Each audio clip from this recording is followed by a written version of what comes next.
All right, so in this lesson, we're going to be talking about solving right triangles. Here's a quick warm-up, just kind of a reminder of what we did in 8.2. We're going to be solving for the side length Ln, so that's this one right over here, Ln. We're going to call it x. We can use that in our equation as we are trying to solve for it. Feel free to go ahead and pause this video and try solving it on your own. Or pause at any point and kind of pick up where I'm at. Okay, first thing we want to do here is we want to pick an angle that we're going to use for this problem. We have a choice actually. We can use either of the acute angles. So we can either use this one here, angle N, or we could even use angle M if we want to figure out what its measurement is, right? It's pretty easy. It just is complementary with this one. So in this case, that would be 28 degrees because together these always have to add 180. So we could pick either of these. I'm going to go ahead and go with the one that we were given just to keep things simpler. So step one, let's label our triangle relative to this angle. We have our hypotenuse, right? Hypotenuse is always across from the right angle. So there we go.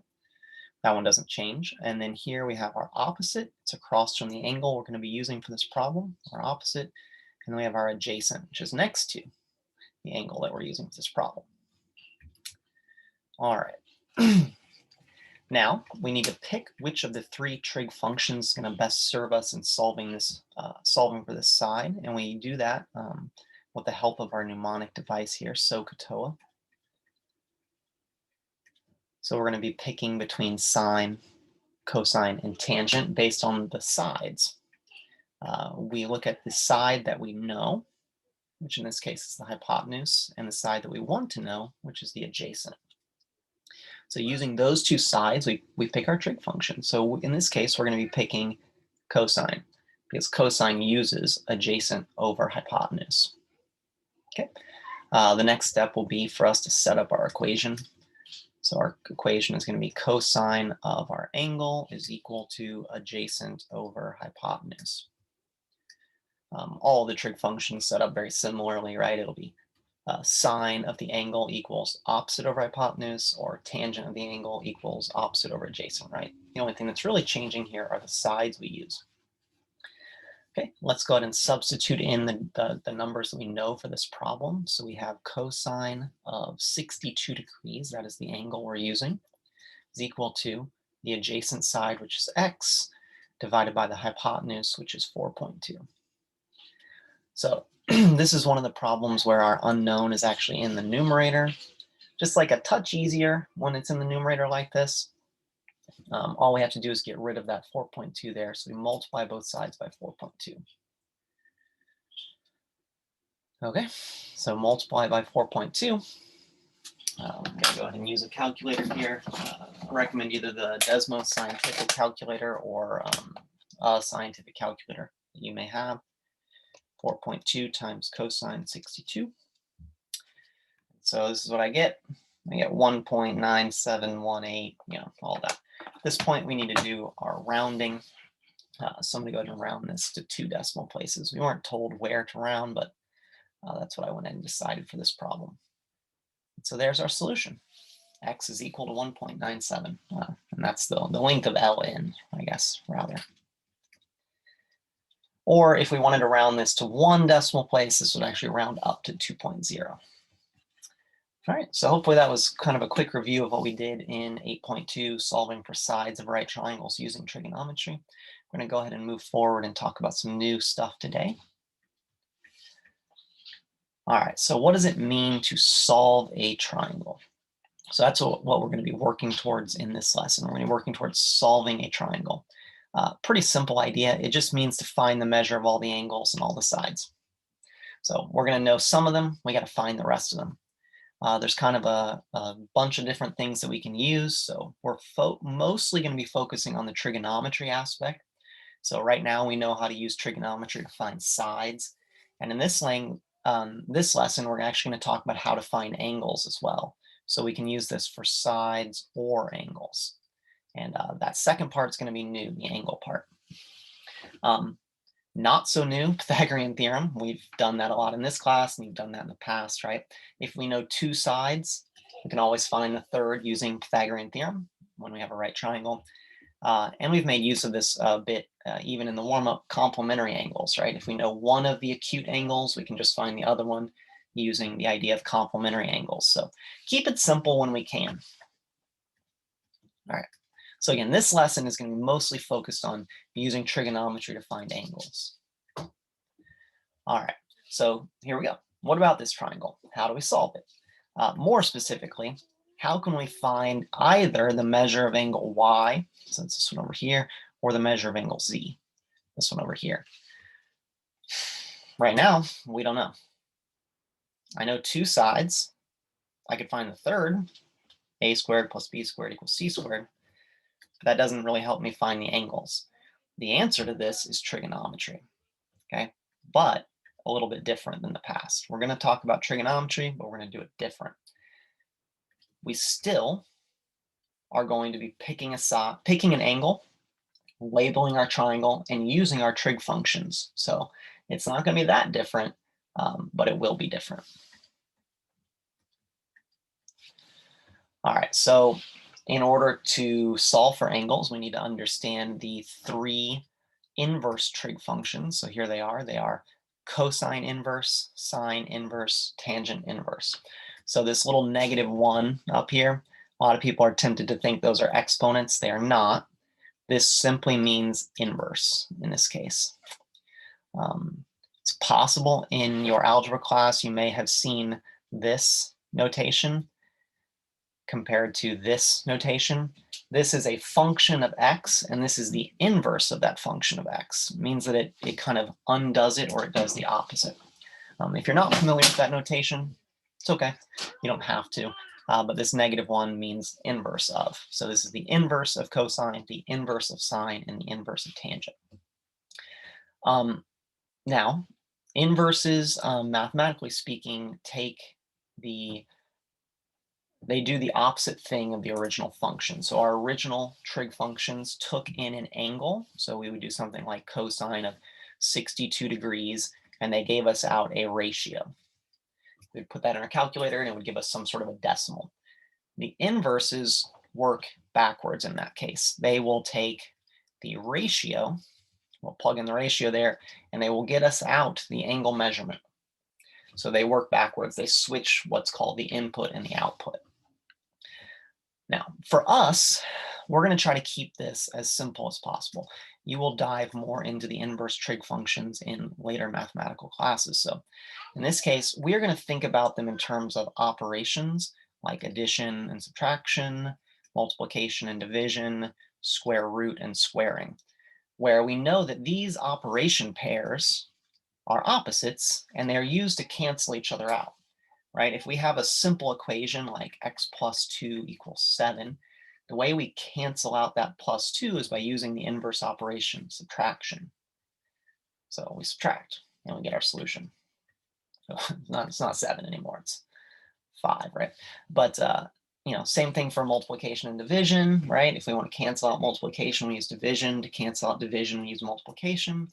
And same thing with squaring and square rooting. Well, the way we cancel out sine, so sine of an angle of A, the way we cancel out sine is we use sine inverse. Together, those things cancel out and they leave us with the angle. So it's going to be kind of funky to use that way, but that's the way we're going to use it as a mathematical operation that can be used to cancel out our normal trig functions that we've seen in the last section. All right, so let's go ahead and move forward and actually look at what happens with this. So this problem, we're supposed to be solving for a measure of angle R. So measure of angle R, that's this angle in our triangle. This equation, let's just quickly talk about how that came about, this one right here. So in this equation, we have sine of angle R equals, well, just knowing what I know about sine, right? Sine is the so this should be the opposite divided by the hypotenuse. So let's look at our triangle here.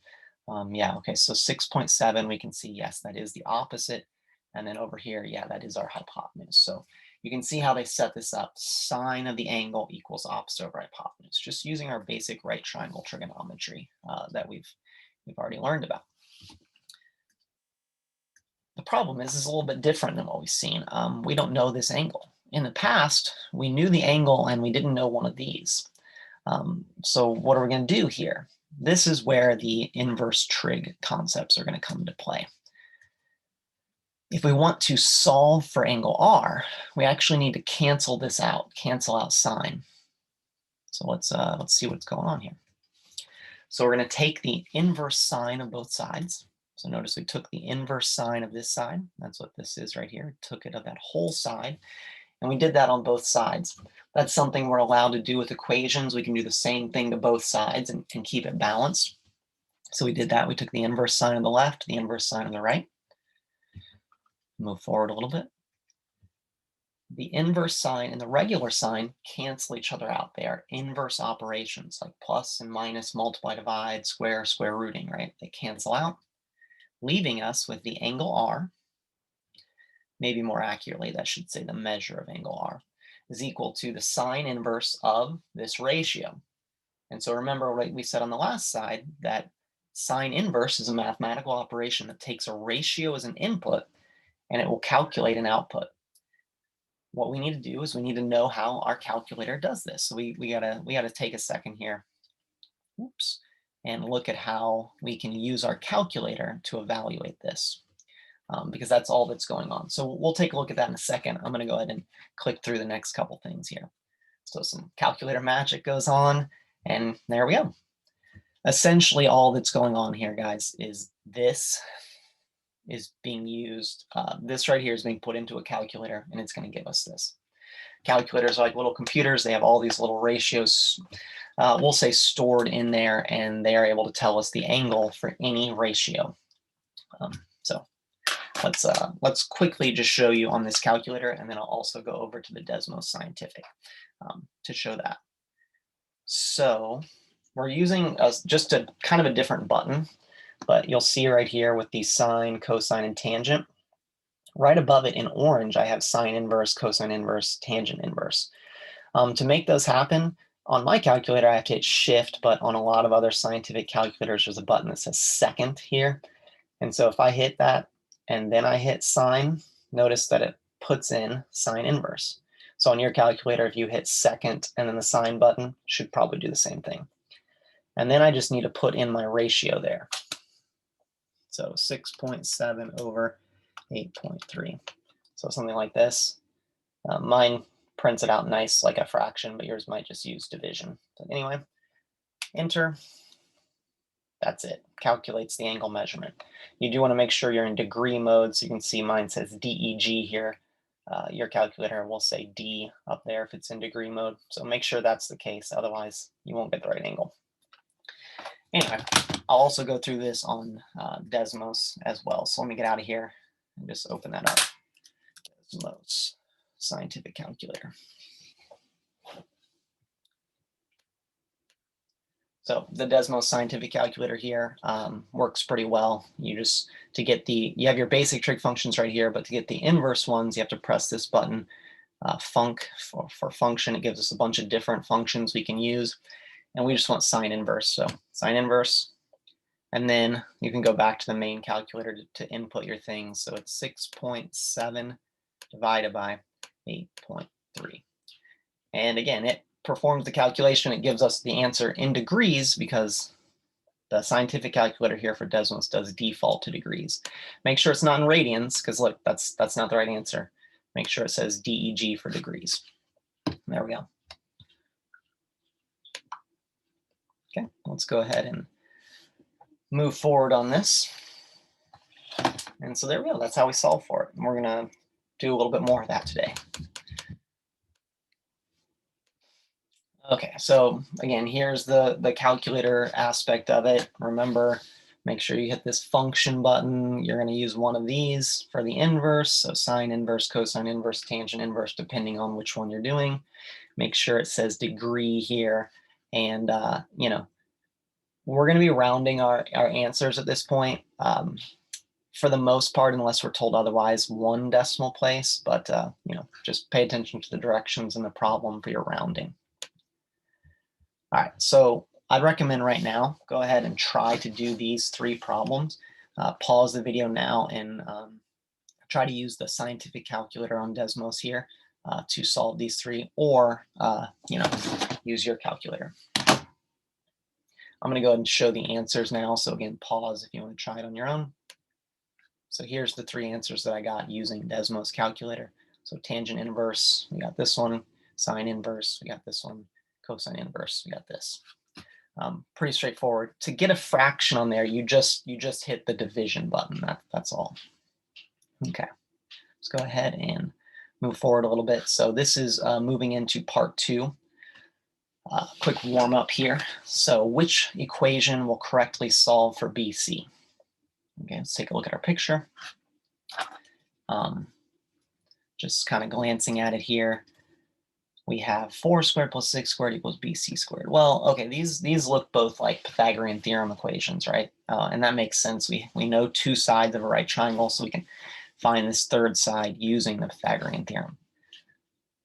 All right, the one thing to remember that's very important with the Pythagorean theorem is our hypotenuse, right? The hypotenuse does always have to be C. So this is C, and these can be A or B. It's interchangeable, it doesn't really matter. So whatever we want to do, if we call this A and this B. So for solving for BC, we need to set up this equation using, again, our Pythagorean theorem. So A squared would be 4 squared. Actually, looks like both of these use that. B squared or BC squared. Okay, here's what we're seeing, right? And then C squared would be 6 squared. Okay, yeah, this one's the one that has the hypotenuse in the right spot. So this one is not correct. This is the one that's set up correctly here. And I guess the key to it is all about that hypotenuse. Noticing that our hypotenuse is in the right place on this one and not over here. This is really like A squared plus C squared equals B squared, which is just not right. Okay, let's go ahead and solve this one, kind of see what's going on here. So we get 16 plus BC squared equals 36. Subtract 16, we get BC squared equals 20. And then we take the square root. That's going to leave us with BC. And to take the square root of 20, to reduce that into simplified radical form, we need to break this down. 20 is really 4 times 5. And the reason we're choosing this particular factoring is because 4 is a perfect square number. We can take the square root of 4. So the square root of 4 is actually 2. And then we get the square root of 5, which is not reducible any further. So this is our reduced or simplified radical form for that answer. Or if you use your calculator, you know, it's 4 point something, a 4 and a decimal, something around like 4.2, I think. But we wanted simplified radical form. Okay, let's go ahead and keep moving forward. All right, so here is the real important stuff, right? How do we solve for an angle? And I try to write it out in the steps here. So this is kind of in order for what we want to do. 1, 2, 3, 4. This is kind of what we're going to be doing. So first thing, identify the angle you're going to be using. So in this case, H, and we label our triangle. Hypotenuse is up top, right? It's across from the right angle. It's hypotenuse. Opposite is across from the angle that we're trying to solve for, opposite. And then adjacent is next to that angle. It's the leg that's next to it. So we label that up. The second thing is, well, we choose the trig function. So it's either going to be sine, cosine, or tangent. In this case, it's tangent because of the two sides, right? The two sides we know tell us which trig function to use. So in this case, we know the opposite, we know the adjacent. That tells us to use tangent. Step 3, write a trig equation. So tangent of angle H, that is the angle that we used in this problem, the one that we want to solve for, is equal to opposite over adjacent. This is opposite over adjacent. 10.5 over 7. There we go. And now we solve that. So let me go ahead and do that. We have tangent of angle H equals 10.5 over 7. So to solve this, we need to get H all by itself. So we need to cancel out this tangent function on the left side. To cancel out tangent, we use tangent inverse. So tan I'm just going to rewrite this on the next line. This is actually a step that people will often leave out once they get sort of, we'll say, good at solving these, but they'll take the tangent inverse of this, because it is just kind of a messy looking step, but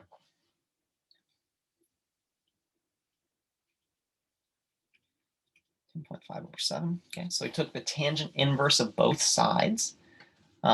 Tangent inverse and tangent cancel out, leaves us with angle H equals tangent inverse of 10.5/7. Again, when people start to get a lot more comfortable with solving these, you'll often see this step totally skipped over and people will just go straight from here into this because they just know how it's going to work out. You know, I take the tangent inverse of both sides, it's going to cancel out the tangent, and I'm just going to be taking the tangent inverse here. And so they just kind of do that shortcut for themselves to get here. And that's fine, but just you need to know what's going on and what enables us to get there. And then it's a matter of using our calculator. I'm going to go ahead and use this one, but you could use Desmos for this too. And here we go. Here's my answer, 56.3. We'll call it 56.3. So angle H equals 56.3 degrees. And there we go. That's really all it is. It's not a lot more complicated than what we've already done. Okay, quick little multiple choice. Which equation will allow us to solve for angle B? I guess the only difference here being, are we going to be using tangent? Are we going to be using cosine? Or are we going to be using sine? Right? That's really the distinction between these three. All of the rest of it looks to be the same. So let's make that decision. So if we're solving for angle B, this is the angle. Right over here is our hypotenuse. It's across in the right angle. Right down here is our adjacent. And then over here, this would be our opposite. So in this case, with hypotenuse and adjacent, if we go through our SOHCAHTOA, we should be able to make a decision here, right? In this case, adjacent and hypotenuse tell us that we should be using cosine. Cosine is going to be the proper trig function to use for this particular problem. Let's go ahead and solve it on the next slide here. Hopefully I didn't give it away when I accidentally clicked through. All right, so let's go ahead and solve this. Again, the main idea here is we need to cancel out cosine. So we take the cosine inverse of both sides. So we're going to write that out. So cosine inverse on the left side, remember that's just being used to cancel out cosine, leaving us with B or angle B or the measure of angle B, however you want to think about this. And then over here, I just need to perform a quick calculation. Again, I'm going to use my calculator, but you can use the Desmos calculator for this.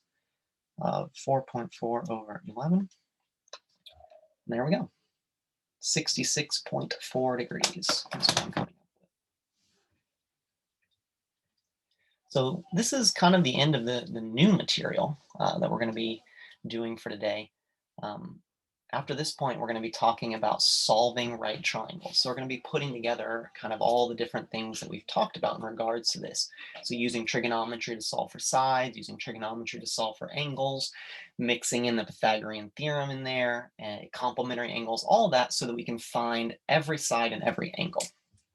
I'm going to go ahead and stop the video in part 1 right here and see you in part 2.